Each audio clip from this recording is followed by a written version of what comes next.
City post में आपके साथ में मैं हूं अनामिका। कोरोना की दूसरी लहर में हो रही मौत इंसानों को तोड़ती जा रही है। जी हाँ, दिमागी तौर पर कमजोर कर देती है इंसान को।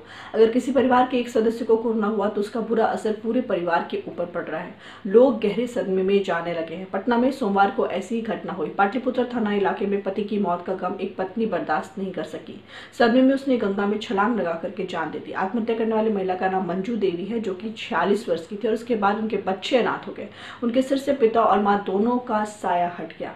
मंजू देवी और उनके पति अजीत राय गोसाई टोला में रामजान के अपार्टमेंट के पीछे रहते थे। इन दोनों की 22 साल की बेटी प्रिया और 19 साल का बेटा अभिषेक है। अजीत राय पटना में ही तारामंडल के सामने स्थित सोना मेडिकल शॉप में जॉब करते थे। अचानक वे कोरोना के शिकार हो गए। हालत गंभीर होने के बाद उन्हें इलाज के लिए बोरिंग रोड के श्रीराम हॉस्पिटल में भर्ती कराया गया। 24 अप्रैल को इलाज के दौरान उनकी मौत हो गई। उसके बाद से पूरा का पूरा परिवार सदमे में। किसी को भी अंदाजा नहीं था कि एक सदमे से उबर भी नहीं पाएंगे कि उन्हें दूसरा बड़ा झटका लगने वाला है। पति की मौत ने मंजू देवी को अंदर से तोड़ दिया था। वो पूरी तरीके से बदहवास हो चुकी थी।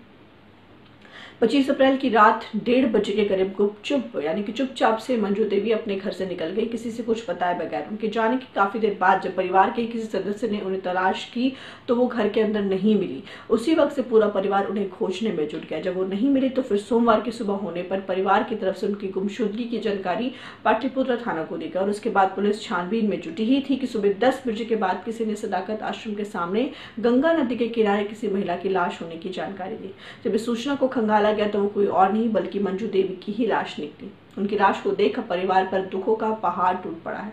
शुरुआती छानबीन के बाद पुलिस ने लाश को पोस्टमार्टम के लिए भेज दिया और थानेदार के अनुसार सदमे में होने की वजह से मंजू देवी ने घाट पर गंगा नदी के जमे हुए पानी में ही डूब करके अपनी जान दे दी। देखिए, कोरोना का संक्रमण निश्चित रूप से बढ़ रहा है और अभी और बढ़ेगा, ये भी जानकारी मिली है। लेकिन ऐसे में अपने आप को तोड़ना नहीं है बल्कि अपने आप को मजबूत बना करके एक दूसरे के साथ एकजुटता से इसका सामना करना है, गाइडलाइंस को फॉलो करते हुए। फिलहाल इस खबर में इतना ही। अनामिका को दीजिए इजाजत। नमस्कार।